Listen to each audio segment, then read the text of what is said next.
Armelle Courtois, Talk to You, première. Bienvenue Armel dans cette émission Mountain Changemakers spéciale Festival Agir pour les glaciers.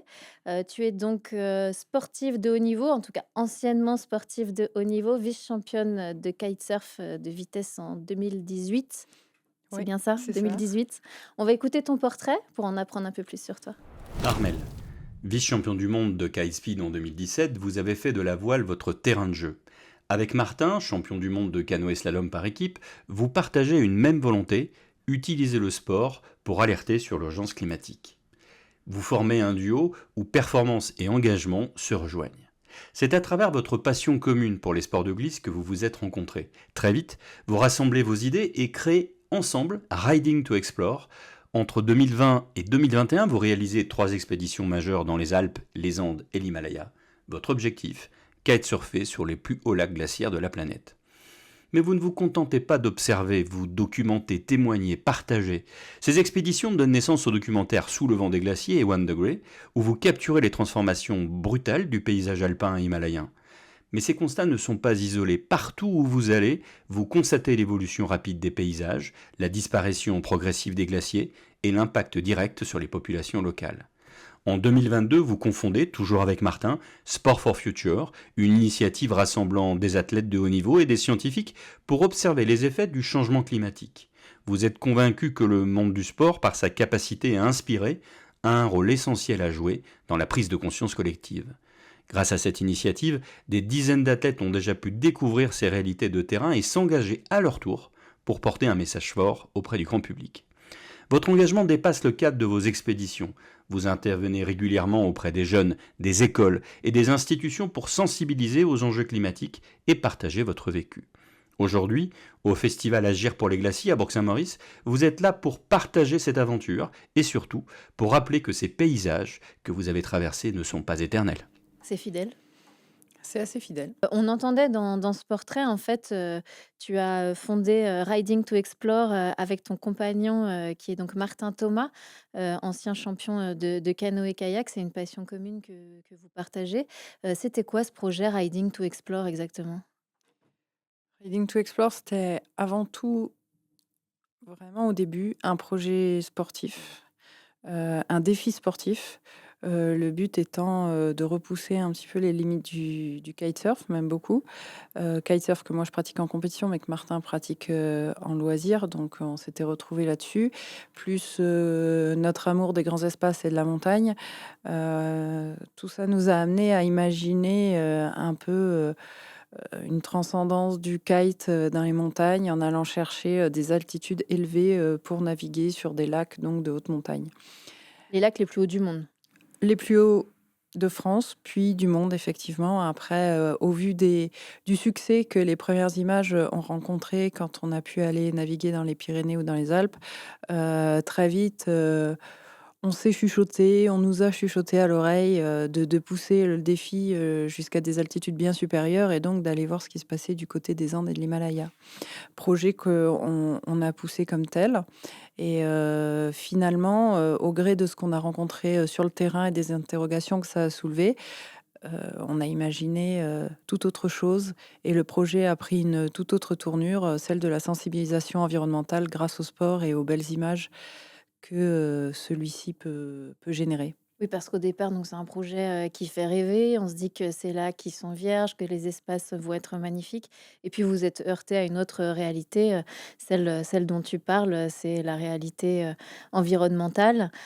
Comment est-ce que ça s'est passé? Est-ce que ce projet a été décrié, en fait, finalement? Est-ce qu'on vous a dit: «Non, mais c'est pas du tout dans l'air du temps, c'est des espaces, qu'on doit protéger»? Comment ça s'est passé? Alors nous, quand on a initié le projet en 2019, il faut dire ce qui est, la prise de conscience sur les enjeux environnementaux, qui plus est, sur les glaciers, n'en était pas du tout, au point où, on en est aujourd'hui. Aujourd'hui, vous allumez la radio, on parle très souvent de glaciers, j'en suis très heureuse, mais à l'époque, c'était quand même quelque chose, pour lequel l'intérêt déjà, l'écologie n'était pas au cœur du débat comme elle peut l'être aujourd'hui, même si d'autres sujets prennent actuellement un petit peu le pas sur ça. Mais vraiment, on était dans une phase encore beaucoup moins focalisée sur l'écologie et qui plus est sur les glaciers.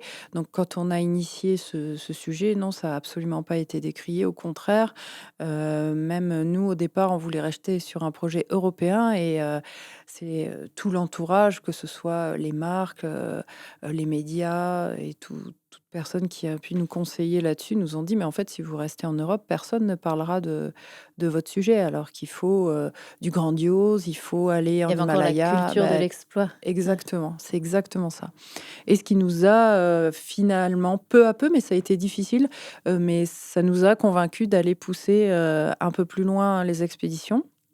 Donc c'est ce qu'on a mis en œuvre et au cours de cette mise en œuvre, il y a eu 2 facteurs déclenchants. Le premier, c'est que déjà dans les Alpes, heu, on s'est heurté à une réalité qui était au-delà de ce qu'on imaginait, puisque on était quand même un public sensible à l'environnement, mais voilà, pas un grade aussi avancé que ce qu'on pouvait le croire et avec des connaissances, finalement, assez futiles comparées à la réalité du terrain. Et ce projet nous a amenés à découvrir des choses, à aller chercher aussi, voilà, de la documentation, des informations scientifiques auprès des scientifiques eux-mêmes, dont Jean-Baptiste Bosson. Pour une anecdote que j'aime bien rappeler, mais parce qu'elle a été un tournant vraiment, du tournant de notre projet, c'était en Maurienne. On est allé kiter un lac qui était annoncé, qu'on avait prévu et en regardant les cartes IGN, il y avait un glacier juste au-dessus. Donc on kitait à 2 300 mètres et il y avait un glacier à 2009 juste au-dessus et on s'est dit: «Bah, maintenant qu'on est là, par curiosité, on va aller voir le glacier, il a l'air beau et cetera». Puis arrivé là-bas, bah, en fait, c'était pas un glacier, c'était un lac de déjà plus de 150 mètres, de diamètre et on dit: «Mais il n'est pas sur la carte IGN» et en redescendant au refuge, le gardien nous a dit: «Bah oui, regardez, sur notre carte non plus, en fait, la fonte glaciaire va plus vite que la mise à jour des cartes IGN» et ça nous a quand même marqué. Il dit: «Nous, les anciens au village, ils connaissent pas ce lac. Quand on leur dit qu'au glacier du Grand Méan, il y a un lac, Un peu ils courant. sont pas forcément au courant. Maintenant, ils le sont, mais ils ne l'ont jamais vu, eux, de leurs yeux, de pratiquants de la montagne, de leur génération». Donc ça nous a quand même beaucoup marqué et l'élément 2, on va dire, ça a été la rencontre avec Jean-Baptiste Bosson, heu, Glaciologue. glaciologue et initiateur de Agir, pour les glaciers et on va dire que la première rencontre qui était par téléphone, elle n'a pas été forcément, très fluide parce que nous, on est arrivés en remettant en cause tout ce que lui défendait et c'est clairement ce qu'il nous a dit. Il nous a dit: «Mais en fait, pourquoi vous m'appelez? Vous êtes en train de faire tout ce que, je Inverse, dénonce». Voilà. de ce que lui souhaite pour, ses glaciers et ses lacs. Bah, exactement, surtout que lui, il était très sur les zones, voilà, de Post-glaciaire. protection et cetera, post-glaciaire. Il avait fait, voilà, des travaux importants au niveau de la protection du massif du Mont Blanc, et heureusement, l'un et l'autre, on n'a pas été trop bornés. C'est-à-dire que nous, on s'est dit: ben aidez-nous à faire mieux». On est en train de se rendre compte que, on a peut-être des lacunes dans les connaissances qu'on a d'une part et dans la façon qu'on a de pratiquer les choses et lui a été, d'abord sceptique, mais s'est laissé convaincre de notre bonne foi et après nous a aidés à avoir, un projet d'une part moins impactant et de 2 le plus utile possible. Donc comment ça s'est caractérisé? Déjà par la limitation de notre impact, donc pour donner, un exemple, concret, quand vous prenez des ailes de kite, que vous allez les mettre dans les lacs, si avant elles ont été, en Méditerranée, enfin en milieu marin, même dans les Alpes et que vous allez kiter avec, au Pérou, bah, en fait, vous amenez tout un tas de choses au Pérou que, ces lacs, néoformés n'ont probablement jamais vues. Donc en fait, vous souillez, vous «polluez» entre guillemets même, heu, par, des micro-organismes, plein de choses qui n'auraient pas dû se retrouver au Pérou. Hem, donc bah, par exemple, on a pris que des ailes neuves à chaque fois qu'on allait, qui étaient sous vide, pour déjà ne pas amener, de choses, de micro-organismes vivants qui n'auraient pas eu leur place, initialement, d'un continent à l'autre. Ça, c'était un exemple. Pareil pour les combinaisons, heu Et et vous en vous êtes pas dit: «On va pas le faire»? si, on s'est dit: «On va pas le faire» et puis on s'est aussi laissé convaincre par, des scientifiques qui nous ont dit, mais quand même, c'est intéressant. Nous, on est dans nos tours d'ivoire, on fait des travaux, mais finalement, on parle assez peu de ce qu'on fait. Euh, Vous Aussi pouviez être des... porteur d'un message et rapporter aussi des informations. Être un trait d'union entre la science, le sport, le grand public. Le sport a quand même un atout séduction assez fort auprès du grand public. Les images qu'on pouvait générer de ce projet étaient quand même merveilleuses. C'était inattendu, c'était vraiment très novateur, donc forcément ça interpelle. Euh, et donc voilà, des fondations, des associations nous ont dit, mais oui, mais il faut toujours savoir effectivement pourquoi on le fait, et essayer de le faire du mieux possible. Mais là, pour nous, il y a un réel intérêt. Et du coup, on n'était pas 100% forcément sûr de notre légitimité, mais on s'est dit, on va essayer de faire du mieux qu'on peut. Et aujourd'hui, quelque part, je regrette pas parce que ça a donné lieu à plein de belles choses et plein de mobilisation et de sensibilisation derrière. Mmh. Donc, je pense que On va parler de la suite voilà. que vous avez donnée à Riding to Explore.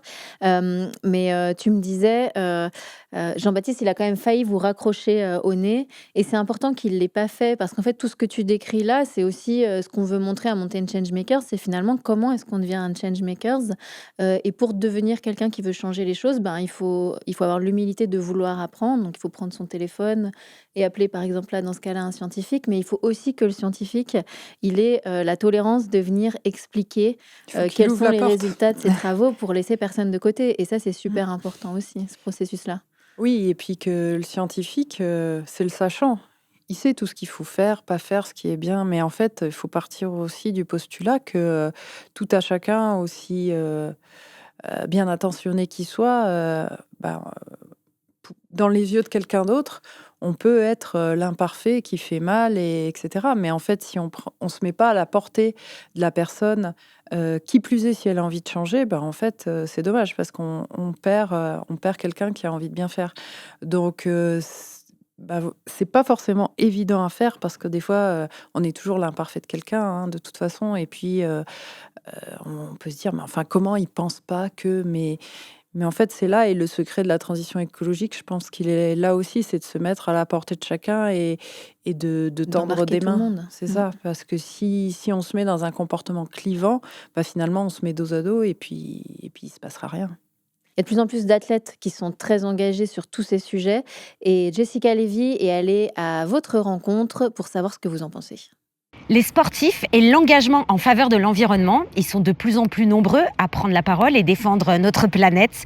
Vous en pensez quoi? Nous avons un ancien champion de ski cross. Jonas Devoissou, est-ce que tu connais des sportifs engagés pour l'environnement? Je pense par exemple à Hilary Girardi qui prend plus l'avion. Elle fait tous ses déplacements en train. Il y a Mathieu Navillot qui est en Tarentaise, qui est un ancien freerider et qui aujourd'hui a monté une association qui s'appelle Une bouteille à la mer. On a Xavier Thévenard aussi qui a décidé de plus prendre un avion pour aller faire ses compétitions. De plus en plus de sportifs prennent la parole sur l'environnement. Est-ce que tu penses que c'est leur rôle? Ces prises de position, elles sont pas forcément toujours faciles à assumer derrière. Ils prennent des positions parfois courageuses. Et je pense que ce rôle de transmission du sportif de haut niveau, il est important dans notre société. Ouais. Peu importe que ce soit leur rôle ou pas, qui que ce soit qui défend l'environnement, c'est bien. Que ce soit eux qui véhiculent aussi ce message-là, ça permet aussi d'inciter les gens à prendre soin de cette nature. Je pense qu'ils ont toute la légitimité pour le faire. Ouais.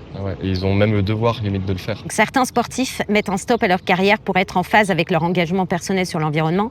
Est-ce que tu penses qu'ils ont raison? Honnêtement, moi je trouve que c'est admirable d'aller jusqu'à cet engagement-là, qui finalement est l'engagement le plus fort parce qu'on met de côté sa passion et son métier. Quoi. Ils ont complètement raison de le faire et c'est vraiment inspirant. Quoi. Donc si eux ils le font pas en premier aussi, c'est des exemples. Qu'est-ce qu'on pourrait faire pour concilier pratique sportive et préservation des milieux naturels, vous pensez? Choisir des sports qui ne détruisent pas trop la nature. L'écouter un peu plus, être beaucoup plus raisonnable sur les afflux en haute montagne. Et je pense que la première des choses, c'est vraiment aller passer du temps dans ces environnements-là pour comprendre de plus en plus comment est-ce qu'on peut réduire cet impact qu'on a dessus. Je pense qu'il y a une notion qui est sous-estimée dans la sensibilisation, c'est l'émerveillement. Pour leur donner envie de s'engager et d'évoluer, il faut qu'on les touche au niveau du cœur. C'est pas que la raison, c'est vraiment une façon clé, je pense, d'améliorer la situation. Merci Jonas Devoissou. De rien. Jonas Devoissou, il soulève un point que tu partages aussi, Armelle, c'est l'émerveillement. Pour moi, c'est la base, le déclic émotionnel. Finalement, convaincre quelqu'un Ça peut marcher peut-être sur du court terme ou pas marcher, mais si la personne elle n'en est pas convaincue au fond d'elle, à un moment, son engagement, il va s'essouffler et ce sera forcément moins efficace et en plus, elle va pas égrener autour d'elle comme quelqu'un qui a été touché et qui a vraiment, trouvé quelque chose qui résonne en elle, pour s'engager. Et pour ça, l'émerveillement, c'est une base, exceptionnelle. C'est pour ça qu'on a créé un autre projet aussi, c'est que au-delà d'avoir un message pour dire: «Attention, il y a des choses qui ne vont pas» ou «Attention, ces glaciers-là, ces milieux-là sont en danger». On avait aussi envie de montrer, de sublimer la beauté, en fait, de ces milieux-là.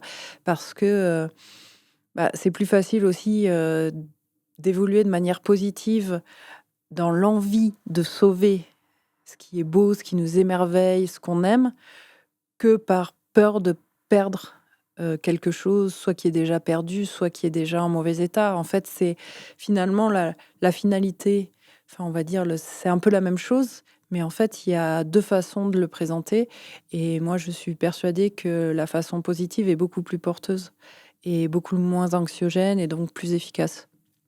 Et c'est ce que vous faites avec, Sport for Future, que tu as fondé donc, avec Martin, où vous emmenez les athlètes sur la mer de glace pour qu'ils soient sur le terrain, qu'ils s'imprègnent du milieu et qu'ils voient de leurs yeux, ce qui se passe en fait en montagne, qui est le symbole de ce qui se passe, partout ailleurs, sur la planète? Oui, alors, Sport for Future, voilà, c'est les 2 en fait. Mais en fait, les glaciers sont un mix des 2 et en fait, il y a là, le film qui s'appelle La Voix des glaciers, ben, nous, quand, en fait, on les amène, les athlètes, sur les glaciers, ben, en fait, c'est un peu la voix des glaciers qui parle par elle-même, en fait. On veut vraiment, les amener sur le terrain pour avoir ce déclic émotionnel, pas pour essayer de les convaincre avec des chiffres, des PowerPoint, dans une salle, éloignée du terrain. Effectivement, je pense qu'il faut cultiver le bonheur de se reconnecter à la nature et c'est ce qu'on essaye de faire. Même des skieurs qui sont pourtant implantés dans le milieu montagnard, des fois, quand on les amène à notre sauce, ils nous disent: «Bah, tiens, j'ai jamais mis des crampons, j'ai jamais été dans un canyon de glace», Et des j'ai choses jamais écouté ces messages-là, c'est sur les ça et j'ai glaciers. jamais Mmh. écouté finalement la nature sur laquelle pourtant je skie tous les jours.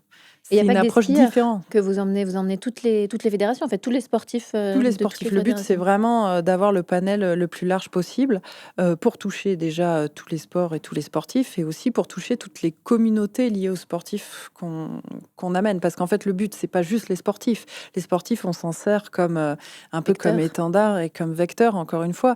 Mais, ce qui est intéressant, c'est les communautés des sportifs. C'est l'effet de ruissellement, sachant que le sportif a une, voix, privilégiée, puisqu'il est souvent, voilà, dans un rôle universel, d'idole, avec beaucoup de positifs et qu'en même temps, il est en contact avec tous les acteurs de la société, que ce soit, voilà, du grand public, souvent des politiques aussi d'une certaine manière, des institutions. Donc, voilà, il a un rôle à jouer qui est primordial et ça, on croit beaucoup, à cette, facette-là et ce pouvoir-là de l'athlète. Et pour cela, on croit beaucoup à la force des glaciers par eux-mêmes. En fait, on les amène et ces glaciers, ils sont encore assez beaux pour susciter un émerveillement justement, une fascination et donc une envie de les sauver et assez en mauvais état pour que par toi-même, tu te dises: «Beh, oui, il y a quand même un gros problème» et une fois qu'on est sur ce terrain-là, on amène nous juste la donnée scientifique, l'information, en partageant cette expérience terrain avec des scientifiques comme Jean-Baptiste qui est vraiment, Jean-Baptiste Bosson, le glaciologue qui nous accompagne depuis le début, qui est là à nos côtés sur chaque sortie avec les athlètes et puis avec d'autres après, glaciologues qui se joignent, à l'aventure, comme Luc Moreau, qui est responsable de toutes les relèves de glaciers, et qui nous fait à chaque fois, l'honneur d'avoir des balises, Sport for Future où, voilà, les athlètes se rendent compte vraiment très concrètement, D'année en année? d'année en année, d'une promo sur l'autre et aussi, à 15 jours puisque par exemple Luc pose des balises 15 jours avant qu'on arrive, on les relève et là, quand on dit qu'en 15 jours, on a perdu 2 mètres de glace, bah, il y a rien de plus révélateur et là, c'est factuel, on le vit, on relève la balise et on tire et voilà. C'est un peu tragique, mais très efficace. Et l'association entre tout ça marche bien. Et on est entre l'émerveillement et le côté malgré tout, il faut agir. On va passer aux photos. Toi, tu travailles avec les sportifs beaucoup. Avec Martin, vous travaillez avec les sportifs. Est-ce que vous travaillez aussi avec les fédérations? Est-ce que vous avez un dialogue possible? Est-ce que c'est compliqué? C'est l'évolution qu'on veut donner à Sport for Future, notamment en 2025. On veut introduire ce qu'on fait avec les athlètes.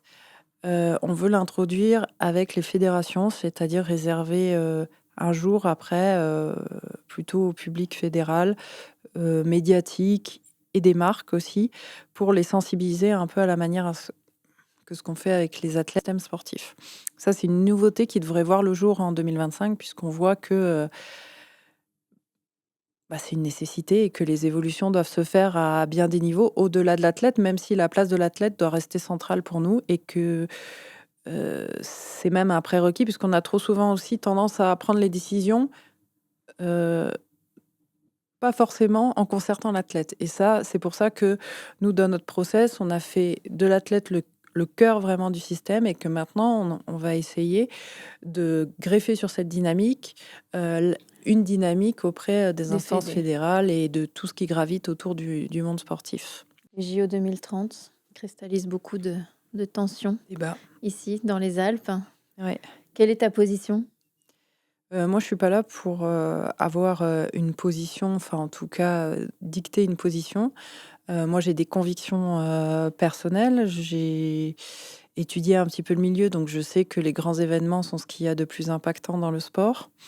Que le transport du public est un des gros enjeux de ces gros événements, puisque 80% du bilan carbone d'un événement, c'est le transport du public. Et à ça, je me demande si on est prêt à répondre à ces problématiques-là et à s'adapter. Maintenant, l'effervescence et les aspects positifs qu'il peut y avoir autour du sport, je pense qu'il ne faut pas les perdre de vue. On voit, en ces temps troublés que le sport peut être un incroyable vecteur, voilà, de solidarité, d'enthousiasme, d'engouement et de réconciliation aussi, des cultures et des peuples. Donc ça, je pense que c'est des vecteurs importants À prendre en compte. à prendre en compte. Par contre, il y a quand même une urgence climatique et aujourd'hui, j'ai l'impression qu'on met les curseurs beaucoup trop bas par rapport à l'urgence qui s'offre à nous et qu'on est quand même en train de danser sur un bateau qui coule. Merci beaucoup, Armelle Courtois, d'être venue sur ce plateau. Merci à vous.